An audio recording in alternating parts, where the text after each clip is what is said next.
Dr. Senior palliative care physician in Kerala.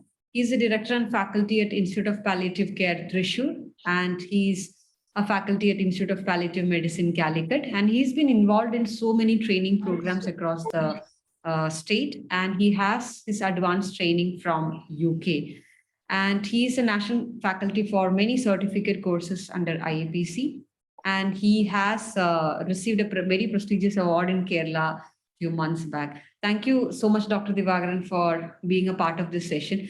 These are a group of doctors who are faculty from medical colleges aiming to integrate palliative care into undergraduate medical education.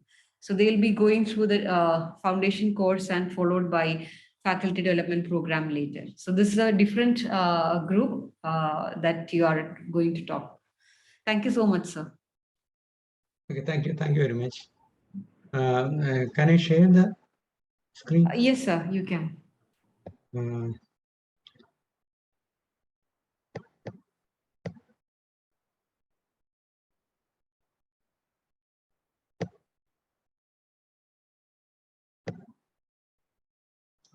Okay. Am I audible? Yes, sir, you are audible. And it can be seen. Yes, sir, we can see the screen. Okay. Okay, dear friends.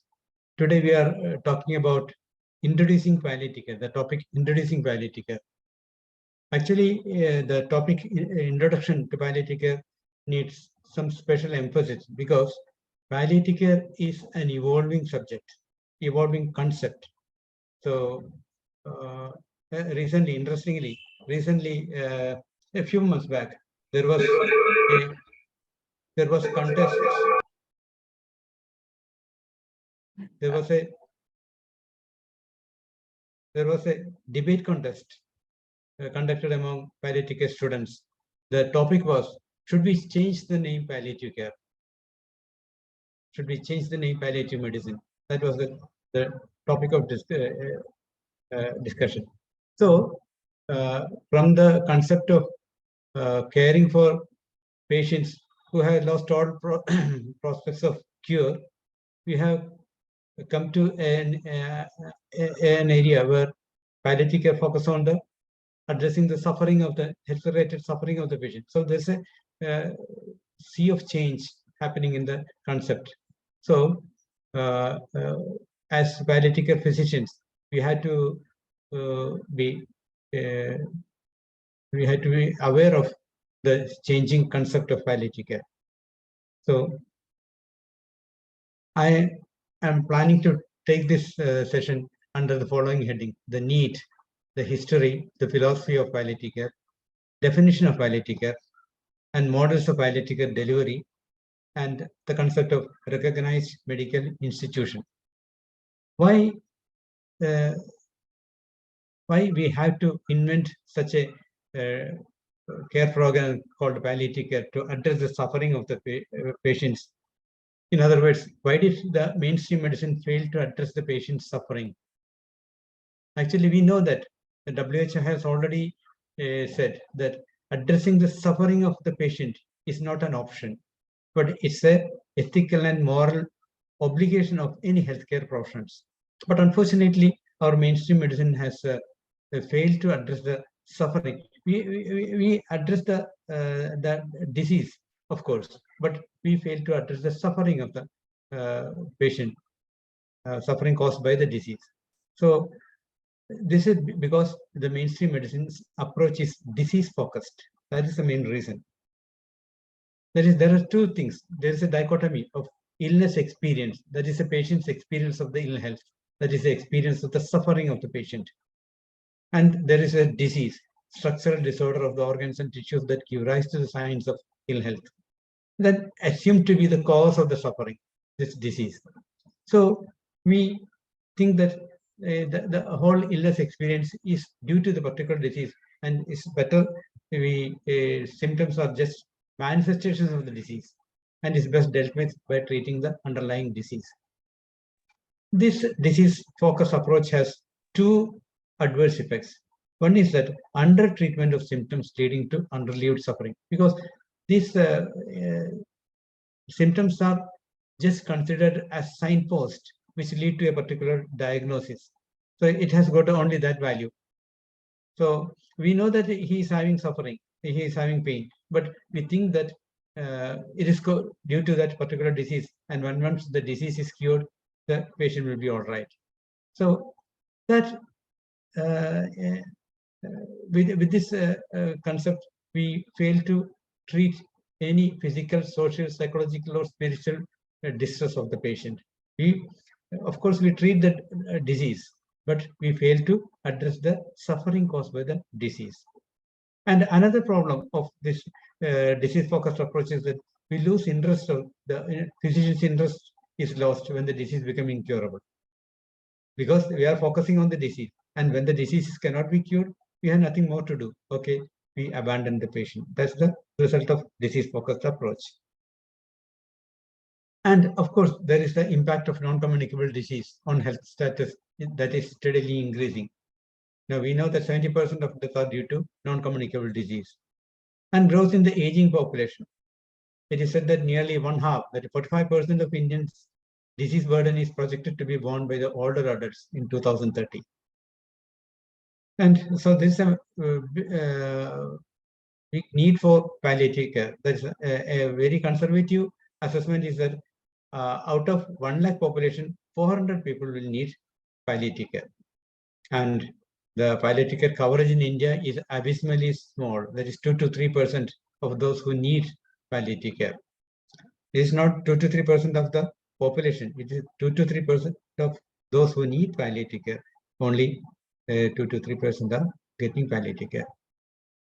And the 67th World Health Assembly, that is World Health Assembly 67.19 agenda item, that says strengthening of palliative care as a component of comprehensive care throughout the life course.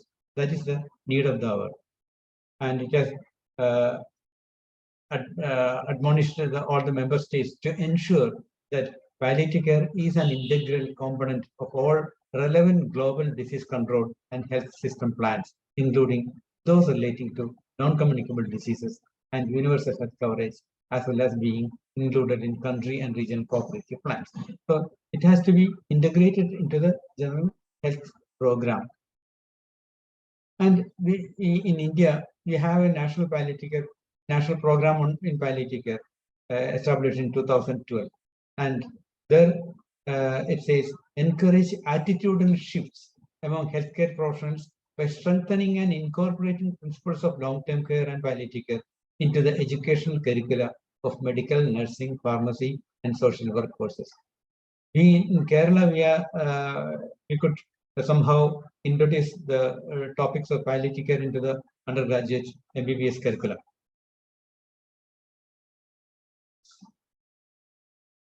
Then there was a Lancet Commission report in 2017, which was mainly on the accessing, on closing the gap of accessing healthcare between developed countries and developing countries. But there, the commission says that the palliative care should be given to all those patients having serious health-related suffering. That is, suffering is health-related when it is associated with illness or injury of any kind.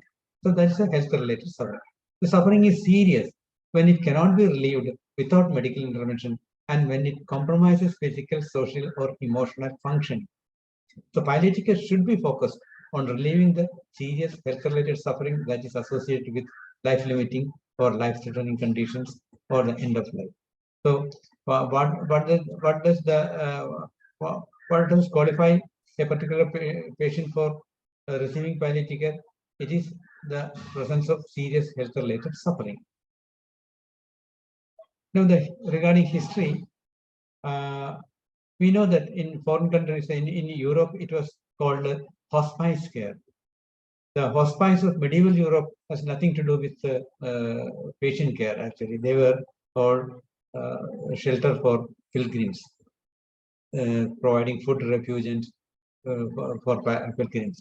Then in 1879, an Irish lady by name Mother Mary Aikenhead introduced the Irish Sisters of Charity.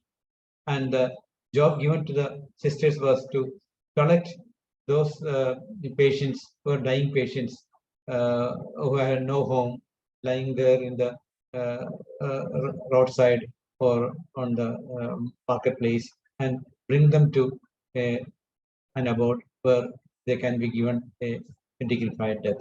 And she gave her own home in Dublin for that purpose. And when she thought about giving it a name, it's not a clinic because nobody is going out relieved of the disease. They are all dying. But as per Mother Mary Aikenhead, death is not the end of it all because the journey has to continue. So she remembered the term hospice for the pilgrims. So this is a hospice. That's the first time the hospice, the term hospice was introduced in the end of life care. And mainly in the same time, we in India had a hospice called Hospice d'Abasis de Richmond, established by French sisters, Sisters of Notre Dame du Bon Secours. That is a French. That's there in Pondicherry. I have seen that. And at that time, there was no medicine developed as of now. So a modern hospice was introduced in 1967 by none other than Cicely Saunders, Dame Cicely Saunders. She is a remarkable lady. She has to be remembered because she started her career as a nurse and then became a social worker, and then she learned medicine and became a doctor, a medical doctor, a social activist, social worker, and a nurse rolled into one. She can become none other than a palliative care physician. But at that time, it was not, the term palliative care was not coined at that time. That was a hospice. Hospice are mainly establishments meant for caring people who are nearing the end of their life, less than 6 months survival. Such people are taken care of in the hospice. So that was a hospice. And she actually, Cicely Saunders gave us the care philosophy of palliative care.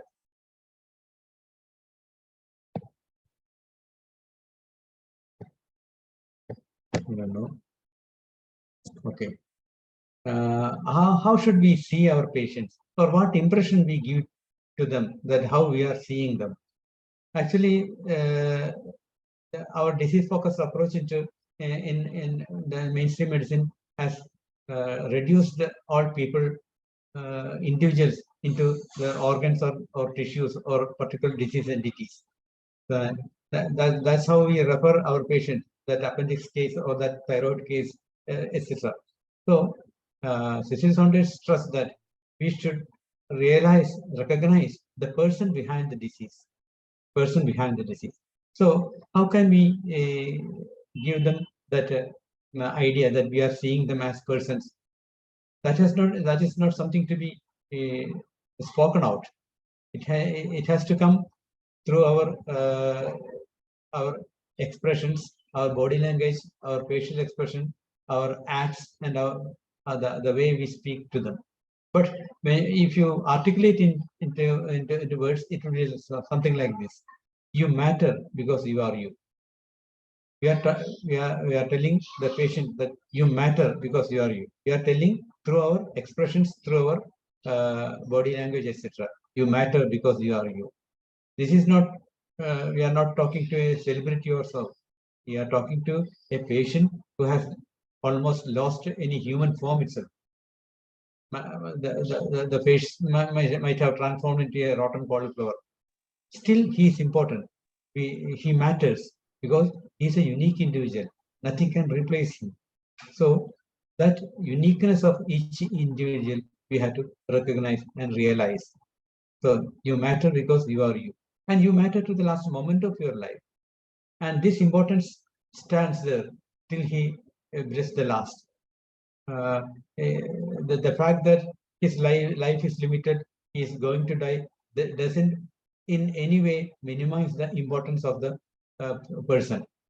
The person is still important as a person. And we will do all that we can, not only to help you die peacefully, but to live until you die.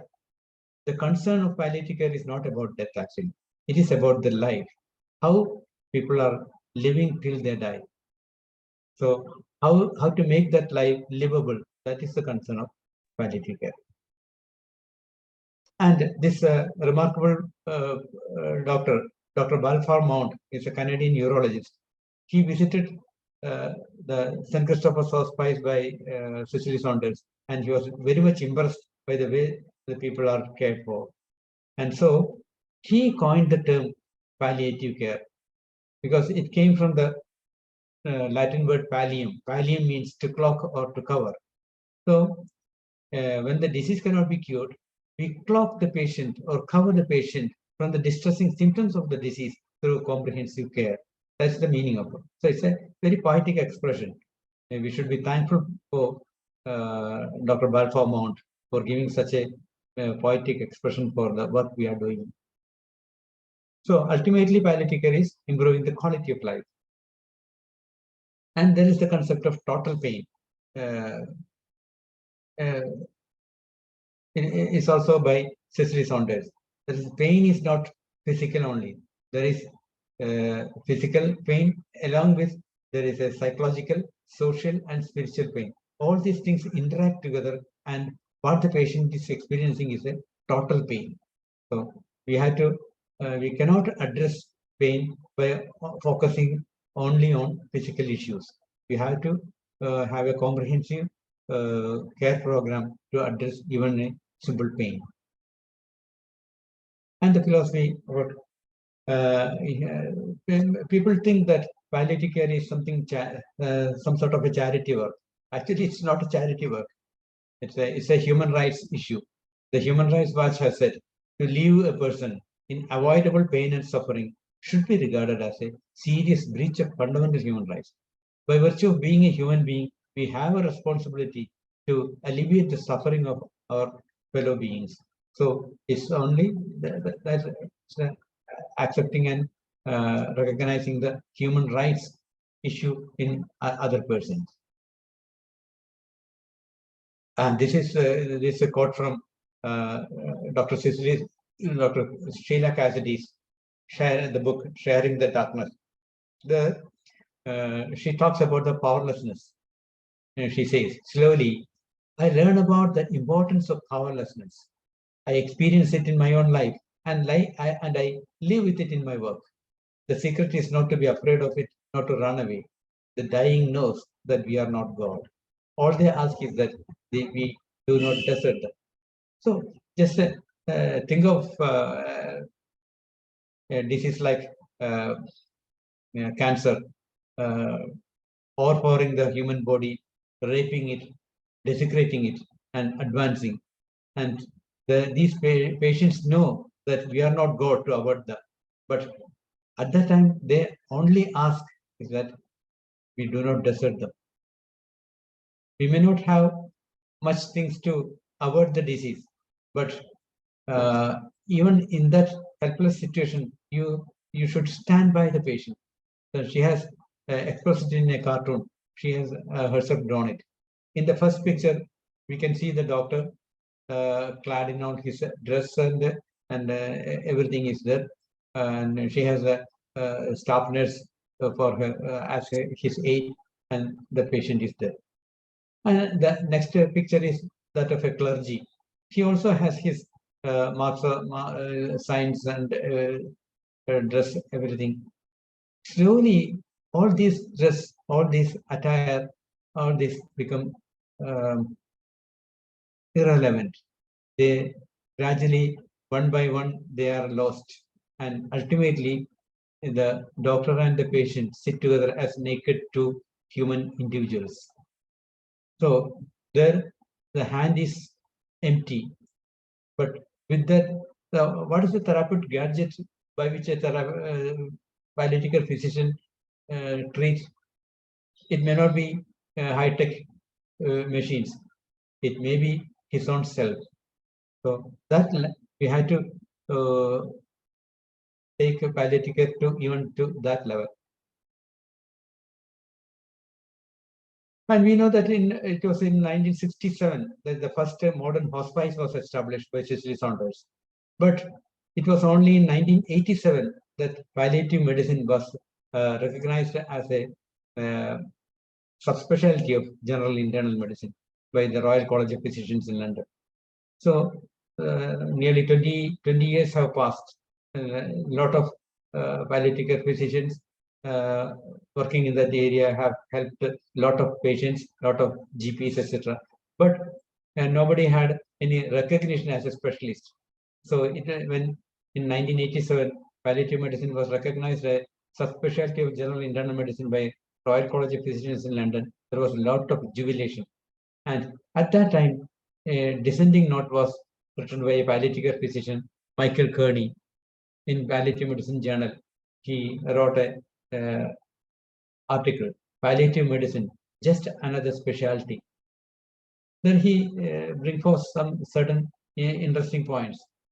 He says that, I'm afraid we may be in the process of selling our soul to the very medical model whose excesses have created the needs our specialty sets out to meet.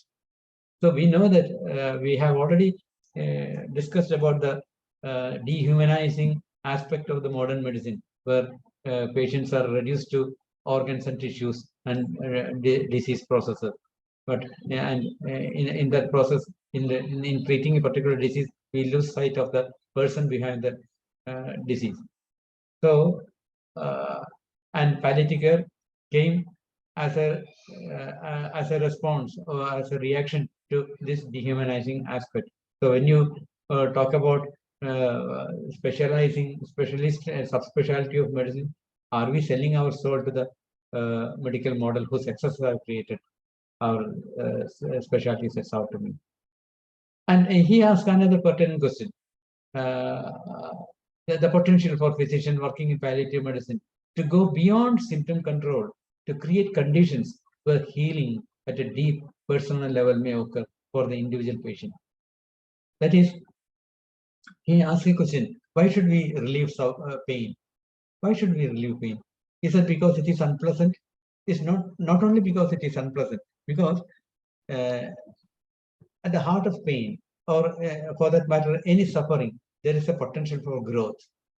As a human being, we have potential for growth through these sufferings. But when you are in pain, you are all engrossed in pain, and you will not be able to think about anything else. You will be all engrossed in pain. And when once you relieve that pain, then only you reflect about the meaning of the pain. What was that pain for me? And through this reflection comes the healing process and the evolution as a person. So palliative care physicians are not just symptomatologists. They have the potential to create an environment where healing at a deep personal level can take place. Now you come to the definition of palliative care. In 1990, WHO defined palliative care as palliative care is active total care of patients and their family at a time when the disease is no more responsive to curative treatment. So just think about diagnosis, and we give anti-cancer treatment, and when that fails, you come to the next compartment of palliative care, and then patient dies. So there is some injustice in this mode of approach, because you just think about a patient with CA. The diagnosis itself has devastated him, because one cancer patient once said, when the diagnosis of cancer was made, I was on one side of the wall, and the rest of the world on the other side of the wall, the normal side. So such an isolating experience. And you know that the investigations, treatment, etc., are all time-consuming, creating a hole in his pocket, lot of physical and mental suffering, etc. But we do not think about all these things, because we are focusing on the disease. Our agenda will be will this what is the tissue diagnosis? Is it an adenocarcinoma or a squamous cell carcinoma? Will surgery will be good, or should we give radiation, or should we give radiation and then proceed with surgery and then chemo, etc., etc. We know that the patient is having a lot of problems of his own, but we think that okay, these are all because of this cancer, and we are treating that cancer. When the cancer is cured, everything will be over. He will be relieved of all distress. But during that process, the surgery, chemo, radiation, just think about the CHE, and it has developed into an orocutaneous fistula. And now whatever he eats, it comes out of the fistula. And no more surgery possible, no more radiation possible, no more chemo possible. Okay, shift to the next compartment, palliative care. And when once he reaches the palliative care, things are different, because we in Kerala, the palliative care units have a lot of volunteers coming from all sort of population cross section. So, and these patients are first of all seen by these volunteers, not by doctors or nurses. Because these people open up easily to volunteers, because doctors and nurses will have some distancing in their behavior. So the volunteers, they open up, and they will be here for the first time. The questions he might have longed to hear, that is, how is things going on in his home, who is there to who is the earning member now, and how the education of children are going. That sort of personal questions which are relevant for him are asked for the first time, and for the first time he feels that I am still meaningful. I still mean. After a long period of passing through the disease trajectory, for the first time he's feeling he does mean something, and there is a community is keen to look after him. So he feels that he reached a very nice place, but he will die in another few months or so. But why should we postpone this sort of treatment to the fag end of his life? Actually, these questions are pertinent in the very early part of his life itself. And if we ask them these issues and address these issues, his life should have been much better. So now we know that WHO is a redefined palliative care as an approach that improves the quality of life of patients and their relatives facing the problems associated with life-threatening illness through the prevention and relief of suffering by means of early identification and impeccable assessment and treatment of pain and other problems, physical, psychosocial, and spiritual. So we have to address the issues, not waiting for the target of his life, but early identification and impeccable assessment and treatment of his symptoms, pain, and other physical, psychosocial, and spiritual, etc. So we have to address this. When a long-term disease is diagnosed, we have to start palliative care from the very day one of the diagnosis of the illness. Now we have scientific evidence for that. There was a research paper published in New England Journal of Medicine. There they conducted a study among non-small cell lung cancer patients. For a group of non-small cell lung cancer patients, they gave only oncology treatment from the very beginning. And the other group, they gave palliative care side by side with the oncology treatment. And after a period of time, when they compared the two groups, the result was striking. The change there was significantly longer median survival.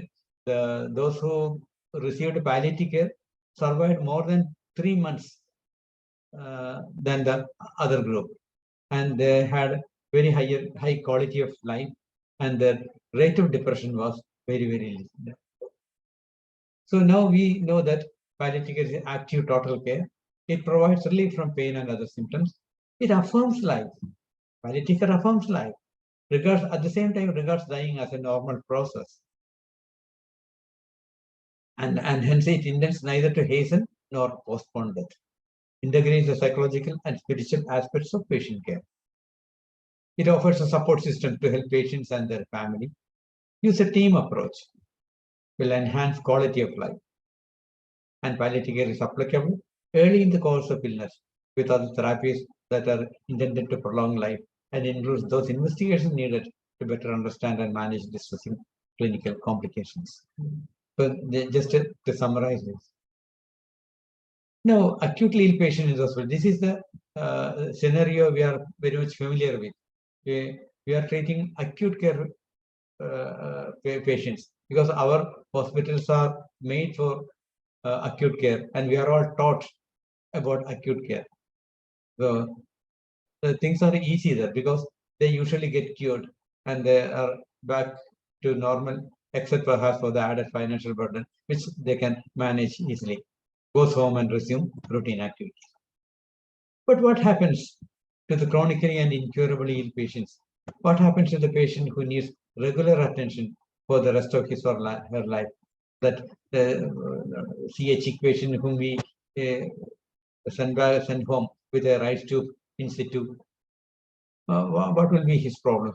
What happens to the patient with incurable cancer after getting discharged? Or the man who fell from the coconut tree and became paraplegic? When the patient is brought to in the emergency room, we'll do everything possible to make him comfortable.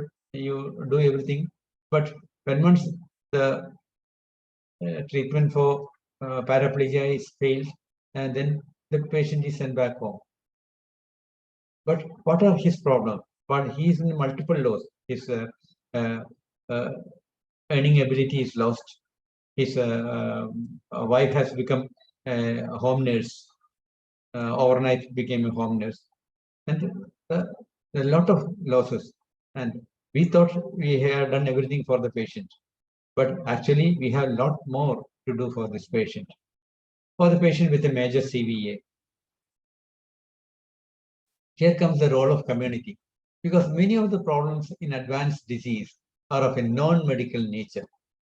The community has a major role to play in addressing these problems. When we enlist the problems faced by a chronically prolonged illness patient, out of the 100 issues they enlist, only 15 to 20% can be addressed by a doctor or a nurse. And the rest of the 80% issues has to be addressed by the local community.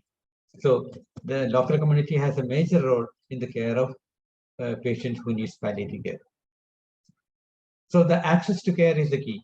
For the chronically, terminally ill, prone for crisis, service should be available 24 hours a day, 7 days a week. This patient may need urine catheterization. And after 2 days of catheterization, sometimes the catheter may be blocked, or there will be some catheter leak.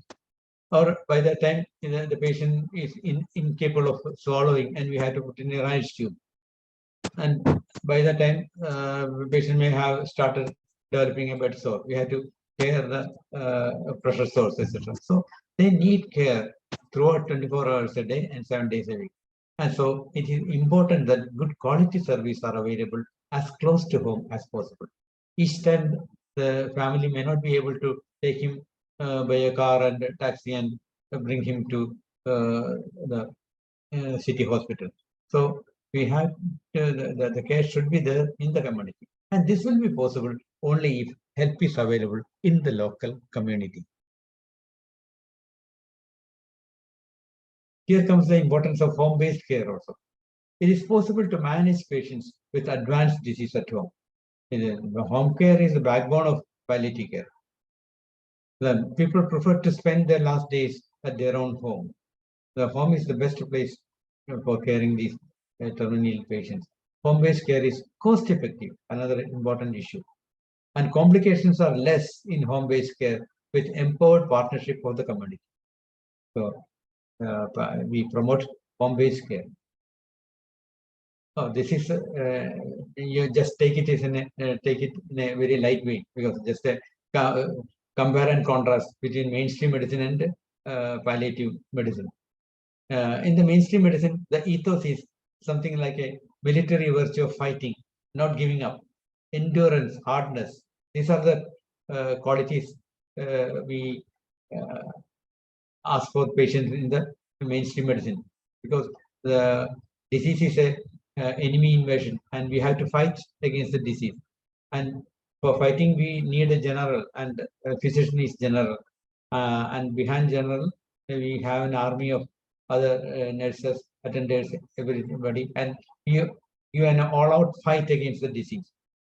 And so the virtue is fighting, not giving up, endurance, hardship, hardness, etc. Whereas when you come to the palliative medicine, the human dignity as a central value. There is no meaning in fighting against the disease, but at the same time, we have to save the dignity of the patient. So the central point is the dignity, human dignity as a central value. And there is a solidarity between the patient and the caregiver. In the mainstream medicine, there is a hierarchy. The doctor has the general at the top, and then the staff nurse, and then the attendants, etc. Whereas in palliative medicine, patient is sovereign, and there is a solidarity between the patient and the caregivers. And in mainstream medicine, the physician is all powerful. He is having all sort of therapeutic armamentarium, lot of investigation facilities, big textbooks. So physician is all powerful. Whereas in palliative medicine, the physician knows the powerlessness. As Sheila Cassidy said, we know the importance of powerlessness. And in mainstream medicine, it is curing. We cure the disease. That's the thing we do in mainstream medicine. Whereas here, it cannot be cured, but we have the possibility of healing. And in mainstream medicine, we see disease as a problem to be solved. Every disease is a problem to be solved. Whereas in palliative medicine, it's an experience to be lived. How to make the experience livable? That is our challenge. And when an arrest takes place in mainstream medicine, there is the hustle and bustle of don't stand back, just do something. One person is pounding on the heart, another person is trying to intubate, another person loading adrenaline. That sort of don't stand back, just do something. Whereas when such an arrest takes place in a palliative scenario, the motto is that don't just do something, you stand by. And in mainstream medicine, death as a failure of treatment. Death is always understood as a therapeutic failure, whereas in palliative medicine, death as an inevitable reality. Don't take all these things in the literal sense. It's only take it in a light mean. There is another dimension to palliative medicine. That's all. So, in palliative care, needs a new way of seeing combined with new way of acting. We are seeing all these the same old things, the same old disease, therapeutics, etc., etc. But we are seeing it with a new eye, and we are combining with a new way of acting, and that makes the palliative care possible. And the chronic disease with steady decline of health and an acute crisis in between is very different from acute disease with a brief period of illness. The acute care we are familiar with. The patient's health issue was going smoothly, and there is a sudden dip, and then it comes back normal. This is the acute care scenario about which we are all familiar with. Whereas in palliative care, there is a steady decline in sudden decline interposed with a steady decline. So the needs of both these patient populations are quite different, and the skill for caring for these patients are quite different. The skill for treating the first group of patients we already have. The next group of patients we have to assimilate. Now, various palliative care delivery models. In Kerala, it was the Calicut model that was in 1994 when Dr. M.R. Rajagopal was the anesthesia professor in Calicut Medical College. He started the palliative care facility there by using the existing infrastructure facility of the government hospital and filling the gaps with volunteers in the community and empowering the family, because these family members, if they are empowered, they can do a lot of things in patient care. How to make sterile cotton rolls from the whatever they're in their own home, and that sort of thing, empowering the family and partnership with the patient and family. That's the main features of the Calicut model. And then came the neighborhood network in palliative care. When the Calicut model was introduced into Manjeri in Malappuram, another district in Kerala, there the volunteers took more interest and they had a leading role. Whereas the Calicut model was mainly a professional-led program. Here, when they introduced it in the Malappuram district, there the volunteers took more interest and they started a volunteers-led program.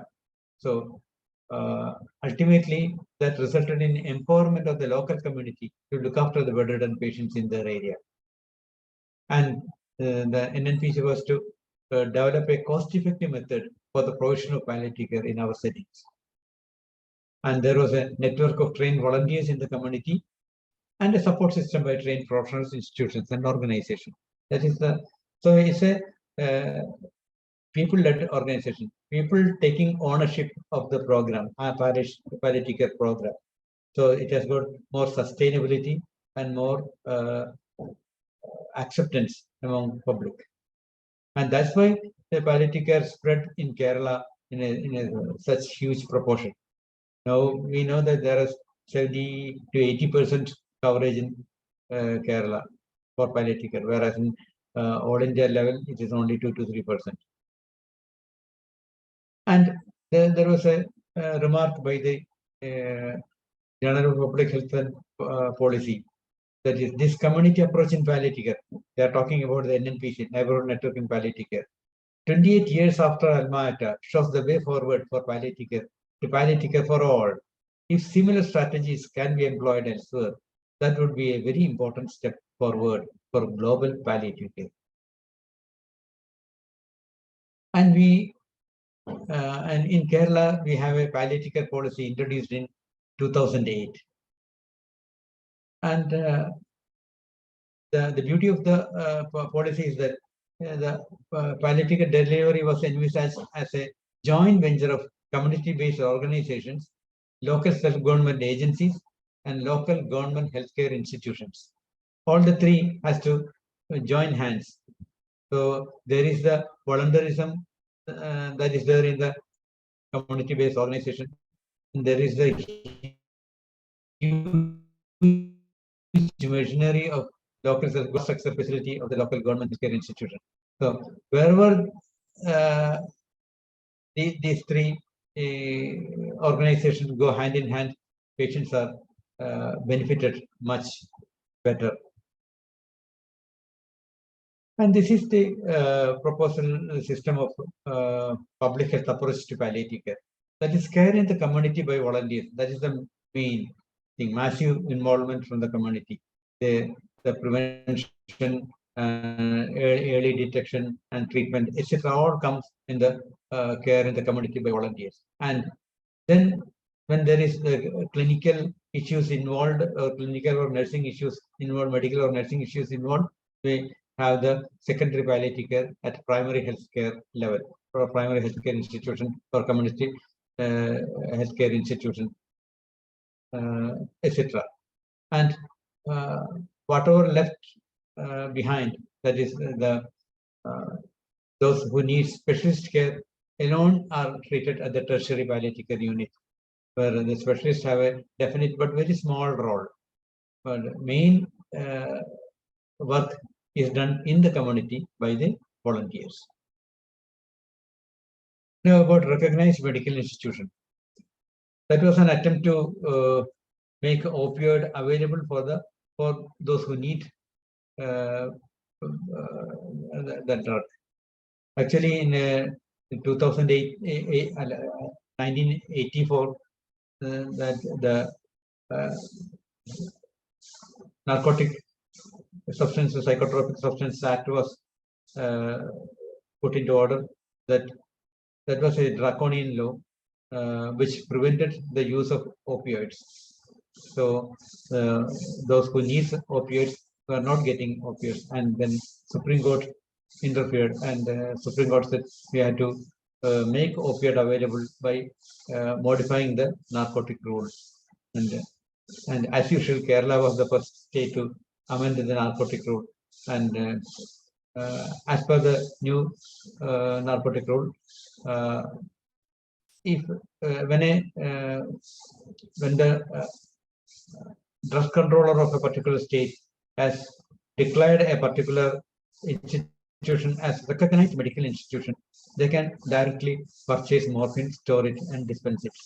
Before that, there was the licensing system was under the control of another agency, excise department, and there was a lot of certificates, an import license, an ND3 license, etc. All these have limited time frame, and we had to renew it. Lot of administrative technical problems. So the whole thing is simplified. When the drug controller has declared a particular institution as a recognized medical institution, they need no other certificate, license or certificates. They can directly purchase morphine, store and dispense morphine. So, and what are the criteria for the drug controller to recognize a recognized medical institution? That is a doctor with minimum 10 days hands-on training in palliative care from a recognized training center. That is the most important thing. A doctor with minimum 10 days hands-on training in palliative medicine from a recognized training center. And a double locking facility for storage of oral morphine tablets, and a basic infrastructure facility for the care of patients. These are all the facility needed. And when once the drug controller is satisfied that all these things are there in a particular unit, they will give the recognized medical institution certificate. And once you get that certificate, you can purchase morphine, store, and dispense it. So these are the things I wanted to talk to you regarding palliative as an introduction to palliative medicine. And if there is any clarification needed, we can discuss. Thank you. Thank you so much, sir, for sharing your knowledge as an intro to palliative care.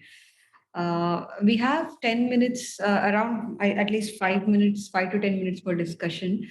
We're happy to take any questions, and I hope this will be an interactive session so that we all can learn from each other. This is not like experts trying to teach you something. It's about sharing your ideas or your practice and learning from each other. So if we have any questions, either you can unmute or you can type it in the chat so that we can discuss those questions or comments. Anything is acceptable.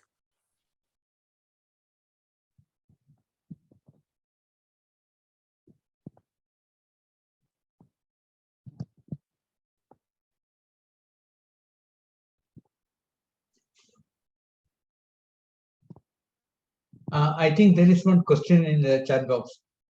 Does chronic pain, example fibromyalgia, are included in palliative care or solely by pain physician?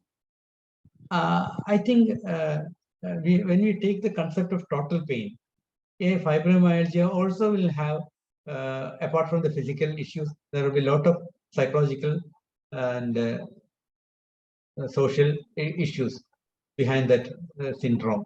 So palliative care is the ideal where these fibromyalgia patients can be treated. Or in other words, any serious health-related suffering should have a palliative care component in the care.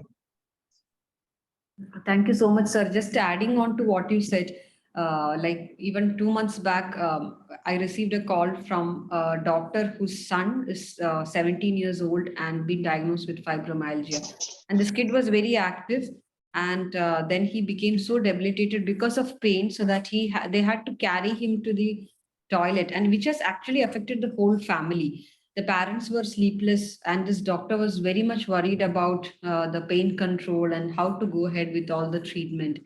Every time he had to be taken to a hospital, her own hospital, and to take injections. So it's literally, as sir was mentioning, it is not just affecting that boy, but also the whole family around the boy, not just in terms of physical pain, but they were all literally suffering sleepless nights, anxiety, fear of unknown, what to do, where to get relief. So it was affecting the whole family. So yes, it definitely comes under the spectrum of palliative care services. Thank you for that question. And there is another question from Dr. Sharani. National Program on Elderly. Does this involve the implementation of palliative care? If yes, into what extent? Yes, the care of elderly comes under palliative care. There's no doubt about that. And to what extent means the full extent.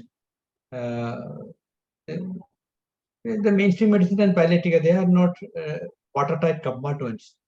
The principles of palliative care has to be incorporated into the delivery of medical practice. That should be that way. There is no strict compartments. These things are done by the mainstream medicine. These things are done by the palliative care. Actually, any specialist, any cardiologist, neurologist, everybody, they should have a component of palliative care in their practice. That way, that's how we should understand the thing. Thank you, sir. And Dr. Usha, I think in the modules created by the National Health System Resource Center for Elderly Care, they have integrated palliative care from the beginning in all the health and wellness centers. So I think as sir was telling, it is completely overlapping. Like many things that we have to learn from the care of elderly or geriatric people, and many things, it's very similar. The suffering, whatever they go through, is very similar to what sir was talking through the presentation. And as he said, it has to be integrated from the beginning of their suffering, the onset of suffering, and it is integrated at many levels, including in that policy document also. Thank you so much for that valuable question. And there is another question from Dr. Shadrupa. Being an oncologist, I like to know, apart from oncologists, should we include psychologists or psychiatrists routinely in palliative treatment? I think so. It can be done on a need base, because much of the psychological issues can be addressed by the palliative care physician himself, because most of these patients need a good listener, and we can be a good listener to them, which itself solves much of the problem. And when we cannot handle the issues, then only we need the help of psychologists or psychiatrists. Thank you, sir. Yeah, it's very good to have a psychologist in your term. As sir said, like if you can't handle, then there should be someone whom you can ask. And many cancer centers have this psycho-oncologist who gets specialized in oncology-related issues in patients. So that is an upcoming speciality among psychologists. But yeah, we need some backup, because there are certain situations where we sometimes get stuck. They may need some therapies.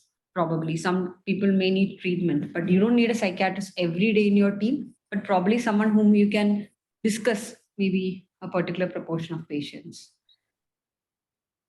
And regarding the question, can any MBBS registered medical practitioner prescribe morphine without any prior training? I think any MBBS trained person can prescribe morphine. The only thing is that to store and dispense morphine, we have to have the recognized training, recognized medical institution status. Otherwise, they can of course prescribe, but somebody has to take the responsibility of storing and maintaining the register, etc. And for that, minimum 10 days hands-on training is needed. I think in Kerala it is minimum 10 days. I don't know whether some other states approve it with a 3 days training. I don't know. Anybody know? Clarify that. Sir, I think it is 10 days is what I have heard from Dr. Rajgopal also. We always talk about 10 days training is mandatory. And fortunately in Kerala, the current training that you are undergoing, if you are in Kerala, you can apply for the RMI with the virtual training also. So that's only applicable to Kerala state. Dr. Manisha is telling the programs on HIV and TB and NCDs should have palliative care component included. That's a very good comment, Dr. Manisha. I think we are all gradually getting there. Currently, we have a stroke program where we integrate palliative care into stroke rehabilitation. Very recently, we got an interest from the drug resistant TB program at the national level to integrate to create guidelines for integrating palliative care. So probably we are kind of stepping into those areas in the coming future.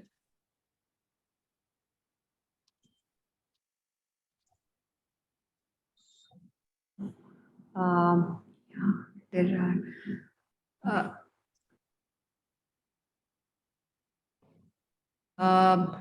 So is there a separate plan for care of neurologically ill patients like those with stroke?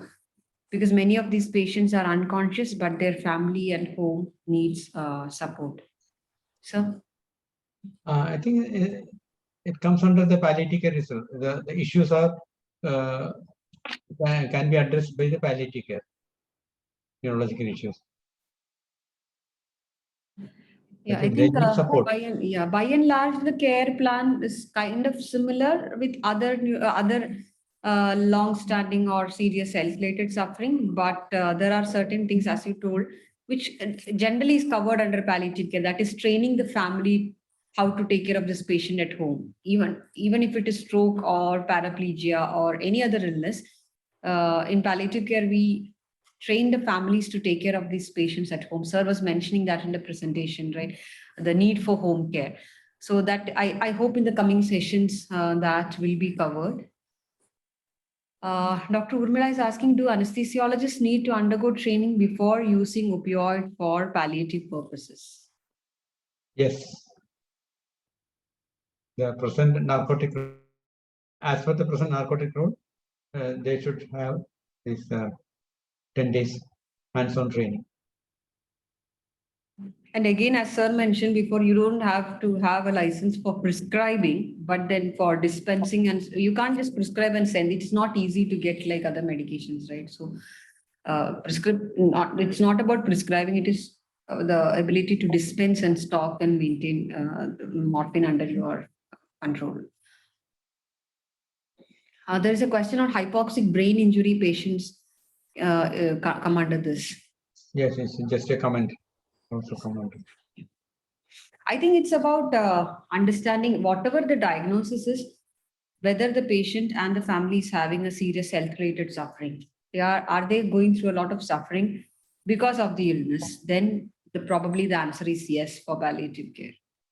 That's the easiest way to understand. Otherwise, diagnosis is never a criteria for getting into the palliative care service. And as soon as you understand there is suffering, it's better to start giving palliative care rather than starting it really late, where we may not be able to even communicate properly with the patient and the family. So whenever that serious health-related concept is, I think that is something that we need to keep in our mind. Sir, any other question is, any diseases excluded from this care? There is no exclusion. Any disease having suffering. If a particular disease is there, of course, this particular patient is having a diabetes, which is almost incurable, but he does all the work and with taking a tablet diurnal daily, and it doesn't affect his normal life, then he may not need palliative care. But at the same time, when the disease become prolonged and become target organ damage has taken place, then he is having neuropathic pain, etc., and then he needs palliative care. The thing that qualify a person for palliative care is not the type of disease or longevity or etc. It is the presence or absence of suffering. If there is suffering, that patient needs palliative care. Dr. Urmila is asking again, as an anesthesiologist, nowadays they use opioid in our setting for acute pain and chronic pain. Do we still require to undergo this training? So can I answer that question, sir? Yeah, please. I think, Dr. Urmila, I think it's this course is not just about pain management and not just about the physical pain management. It is a little bit more than pain I think you are management. muted. Am I audible? Yeah, now audible. So it is not just about managing physical pain. This course, the whole course is about managing the person as a whole, whoever has serious health-related suffering. So I think in the coming sessions, you will be reaching a lot of areas where we don't think that when we all started, we didn't think that there is this much to concentrate on pain management. So hopefully you will be able to understand why this is needed to see patients in palliative care. It is not just about pain. And regarding opioid use, if you are implying that for using opioids, you don't need any RMI. Your institution, if you are in a medical institution, there will be a deemed RMI status for your institution. So you are free to use it. And as an anesthesiologist, you know how to use it. So that's not a problem. Sir was specifically mentioning about having an RMI separately so that you can store and dispense morphine under you. Dr. Shivani is asking, is it possible to arrange a palliative care trained person at home of those who are in need of palliative care, or community-based approaches only provided? As of now, in Kerala, we don't have separate palliative care trained personnel can be designated to each home. Now in Malappuram, they have started a program, one volunteer from each house. So they are trying to train a member from the family, palliative care training. So they can, they will be able to manage the patients in a better way in their own home. How to prevent bed sores, how to take care of catheters, that sort of things can be trained to one member of the family. Then it's possible to take care of person at home. And I think, Dr. Shivani, there are so many people in cities like Delhi and Mumbai. I mean, some of our doctors who got trained with us, they do individual home-based care because for them, they are practicing individually as palliative care physicians. But Kerala model is slightly different, as Sir was telling. It's owned by the community. So the sustainability, in terms of sustainability, it is more because even if one doctor doesn't go to that particular home, there are a bunch of people who are there to take care of these patients. So that is the main difference. But yes, it is possible to do home care at your own capacity. There are so many people doing, I mean, outside Kerala, it is always community based because the community is very much aware of the philosophy of palliative care, and it has actually started rooting from the community. But other places, I have seen many of the trainees who do palliative care or in institutions. They do, as Sir was mentioning, it can be the palliative care approach can be done in any specialty. Whichever specialty you are, there are certain things that you can do. You don't need to be a palliative care specialist to deliver that. This palliative care approach can be adopted by anyone, any specialty at any point of their practice. I think the chat, we don't have more questions. We can take more questions. I'll just, so we were mentioning about the format of the course where initially there will be a faculty presentation followed by a case presentation from participant side. So today, as it is the first session, we'll be doing the presentation from our side just to understand how it looks and how it is being done, what is expected out of you. And from next week onwards, we have received a few case presentations from you all. Thank you for sending it on time. And others can send it because it's everyday session. It's better to send it by today or at least by tomorrow. So there is one more question before loading the case presentation. Maybe what is the difference between palliative care and palliative medicine? I think palliative medicine is the medical specialty, whereas palliative care is the care component. There's no much difference, but when we talk about palliative medicine, that talk about the medical specialty of palliative medicine. That's all. We'll just start the case presentation and we'll take up discussion in the end.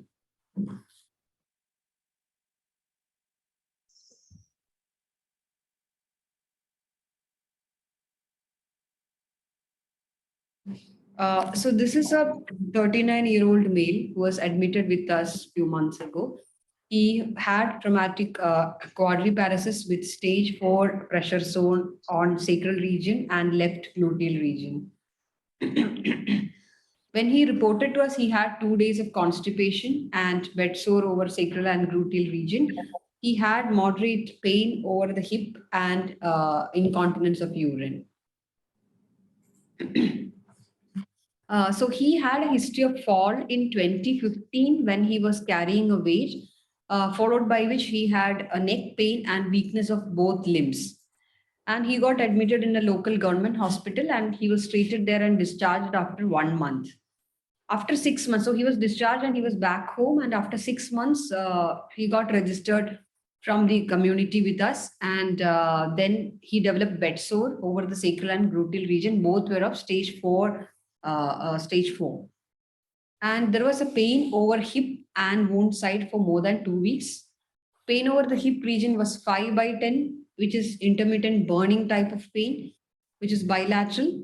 And the wound site pain was 4/10, which he told it is a continuous throbbing type pain.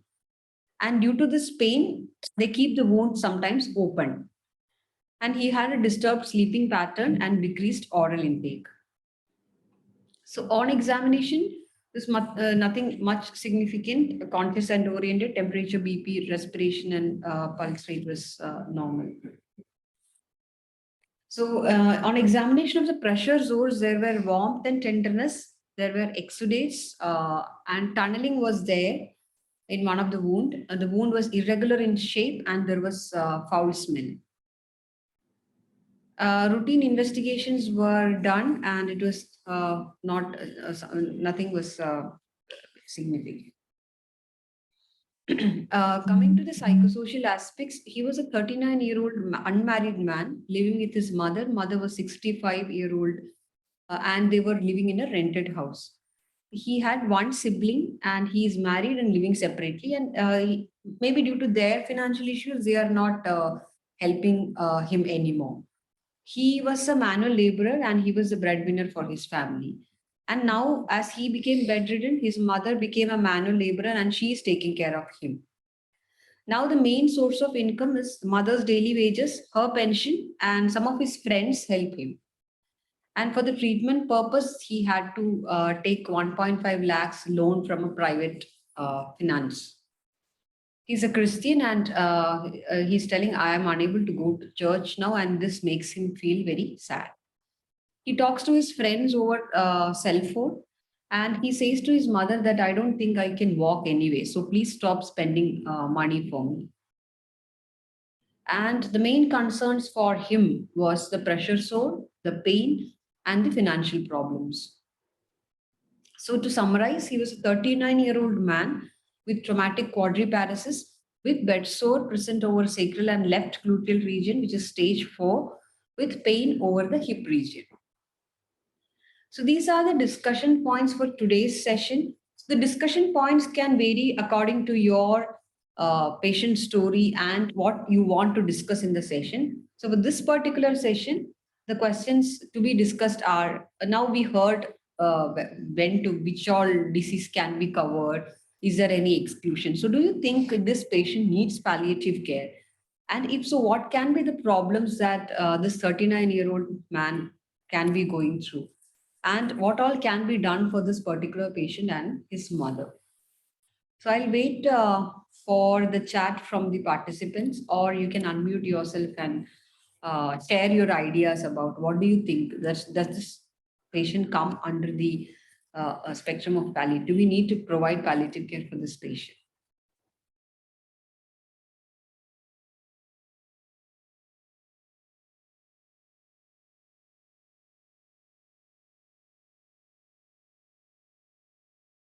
Yeah, Dr. Usha is telling disability certificate can be given so that he can get disability pension. Yeah, that will cover a little bit of financial issues at home. But many a times, what we have seen on the practical side is that we have to take the patient under the board to certify the disability status. And many a times there won't be anyone to take them there. So we literally have our social workers or our team have to arrange a vehicle, go there and take the patient and then go to that place. So there also generally they need a big amount of assistance just to get that certificate done. Yes, Dr. Vivek, Dr. Manisha, and Dr. Pranjal, everyone feels that he needs palliative care. Anyone else have any difference of opinion? Like, why do we need to give palliative care? Can this patient be sent to a hospital? Needs something else? So Dr. Avdesh is asking any government scheme helping financial issues for palliative care? Unfortunately, no. Very recently, I think Ayushman Bharat covers palliative care when they are admitted or for home care. But otherwise, for these kind of patients, there is no financial issues, financial benefit from the government. Probably Dr. Usha told about the disability pension. That is something that can be taken. So everyone agrees that he needs palliative care. I'm glad that that is very clear from our presentation. And what all can be done for this particular patient? Yes, palliative care covering the curative and psychosocial part. A very important point, Dr. Sumita. It's very important to have a linkage with the NGOs nearby because generally they'll have some programs for helping these kind of patients. So linking with the local NGOs are of great help because in many places NGOs do a wonderful work. So and you may be the only person in your institute, so it's good to have support from the NGOs. So the first is pain management, second is moral support, and the financial support. And Dr. Nilkant is telling the problems faced are the physical pain, financial, and the dressing issues. Any other problems faced by this patient other than physical pain, financial, and dressing issues? Yeah, there are other things coming up like limitation in mobility, the psychological issues that both the mother and the patient is going through. Counseling is coming up. Yeah, psychosocial, mental, and financial issues, spiritual issues. Very good. Yeah, he has mentioned that he's unable to go to church, which is bothering him a lot. It may not be always the church or the temple for all of them. It might be something else, but for him, it was unable to go to church was his problem. Thank you, Dr. Urmila. That is a very important point. He's 39 and he is unmarried. So probably all of his friends will be having family and kids. So that also might be bothering him that he's unable to have a family anymore. And his elderly mother is taking care of him. And having a wound is not something a 39-year-old may want, right? 3 stage 4 wounds, which has exudates and foul smelling. Many a times I've seen these young people going to depression just because they have wound, not because that they are unable to move. Seeing the wound and the smell and seeing of the wound is something very really traumatizing for them because usually it will be very foul smelling and looks very scary for many of the patients. So having a wound itself has its own psychological trauma among patients. A very good point, Dr. Kalindi.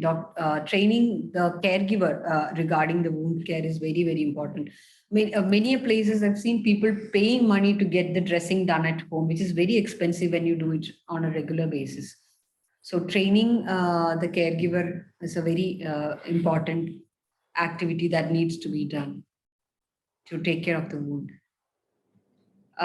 Sorry, Dr. Divakaran, I was just reading up all the chats which were coming up. Sir, over to you, sir.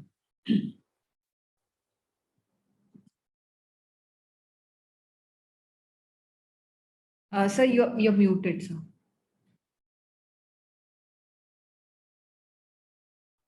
I think most of the points have been covered.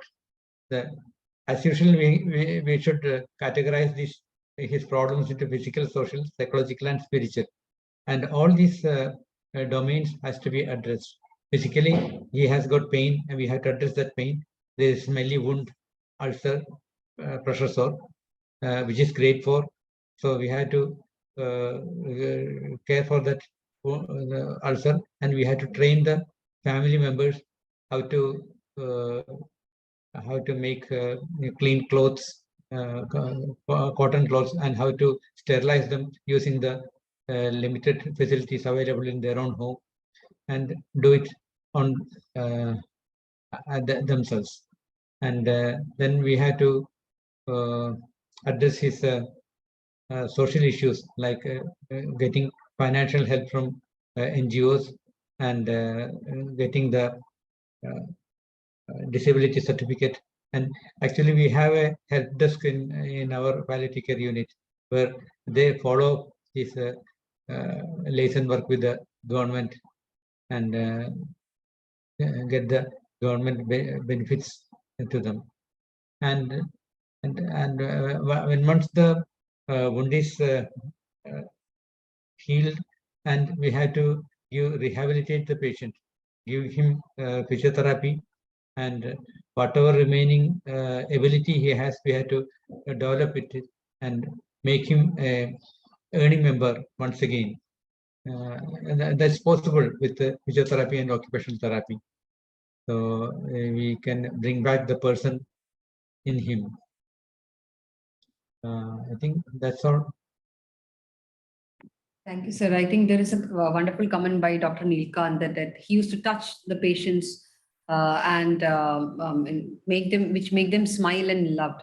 And that is touch patients and give love physically and spiritually. Very, very true. Can't agree more, because I think touch is a wonderful thing that we all practice and recommend to practice. I hope that will be covered in the communication session, the importance of touch. That's a very important point, and many a times we forget to do that, but that brings in a lot of they feel really that someone is actually considering them as human being. They feel really loved, as you said, physically and spiritually. Very true, Dr. Nilkant, and thank you for sharing that with the group. Thank you all for the good comments that came up in the chat, the good interaction. And I hope this will continue in the coming sessions, because as I told, it's not about experts giving you or teaching you. It's all about sharing your experience with us and learning from each other in the coming days. Dr. Divakaran will be winding up. I mean, we have to give them some instructions about the course, which we have not given in the beginning. So we'll be spending last 10 minutes to talk to them about the course as I told. Thank you so much for coming again, sir. Thank you so much for accepting our invitation. It was a very nice experience, and thank you all for this nice. Thank you, sir. Thank you so much. Thank you, sir. Thank you, sir. And I wish participants, can you just stay back for 10 more minutes? I rushed through the discussion. Usually we'll take till 4:30 to finish the discussion, because we, as I told, we'll be wanting to hear from you also. Today it was just a demonstration from our side how it generally goes. So we'll just give you a brief intro to the course. Thank you, Dr. Sridevi. So